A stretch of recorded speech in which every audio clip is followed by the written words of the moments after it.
irmãos, que Deus abençoe sua vida. É muito bom compartilhar com você aqui a palavra de Deus. Em nome de Jesus, amém? Amados irmãos, a palavra do Senhor saiu aqui, em Romanos, capítulo de número 1, versículo de número 8 em diante. Fala sobre a fé dos romanos. Paulo anela vê-los. Vamos ler aqui então.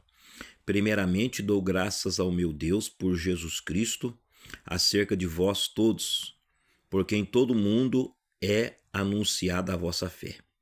Porque Deus a quem sirvo em meu espírito no evangelho de seu Filho, me é testemunho de como incessantemente faço menção de vós, pedindo sempre em minhas orações que em algum tempo, pela vontade de Deus, se me ofereça boa ocasião de ir ter convosco. Olha que interessante essa passagem. Pedindo sempre em minhas orações, o apóstolo Paulo dizendo que em algum tempo, pela vontade de Deus, se me ofereça boa ocasião de ir ter convosco.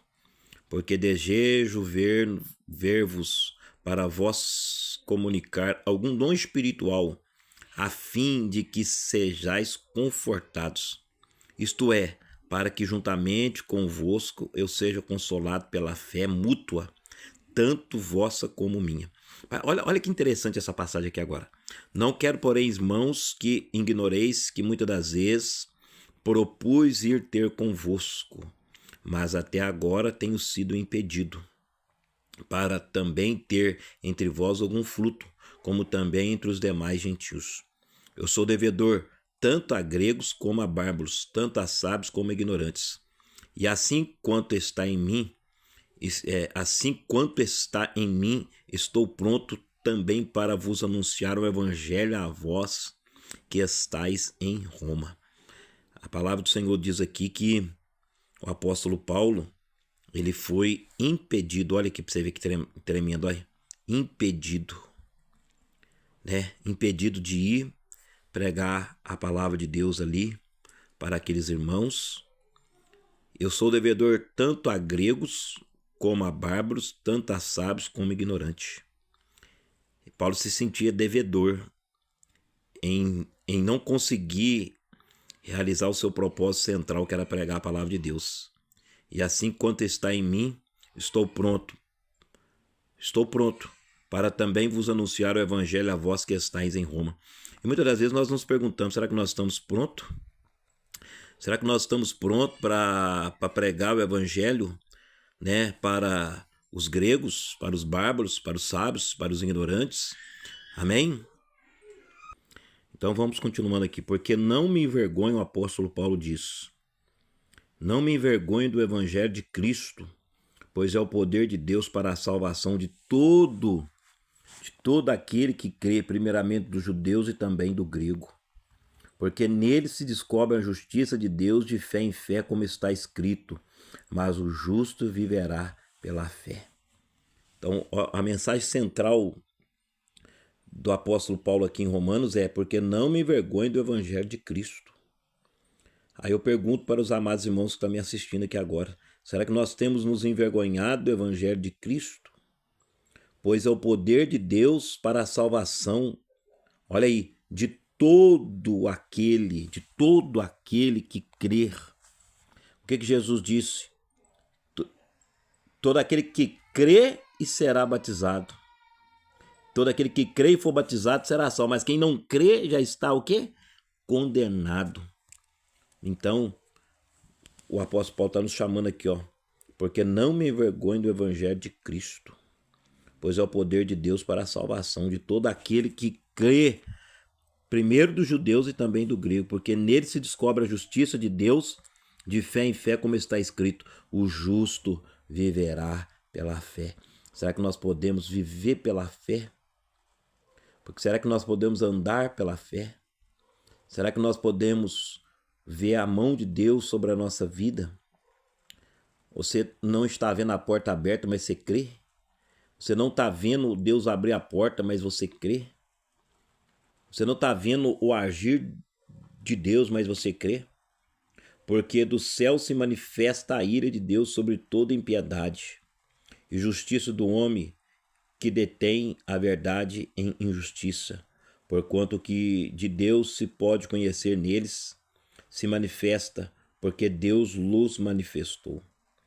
Porque as suas coisas invisíveis desde a criação do mundo, tanto o seu eterno poder como a sua divindade, se entendem claramente e se veem pelas coisas que são criadas, para que eles fiquem inexcusáveis, porquanto, tendo conhecido a Deus, não o glorificaram como Deus, nem lhe deram graça, antes o seu discurso se desvaneceram e o seu coração insensato se obscureceu, dizendo-se sábio, torna-se louco.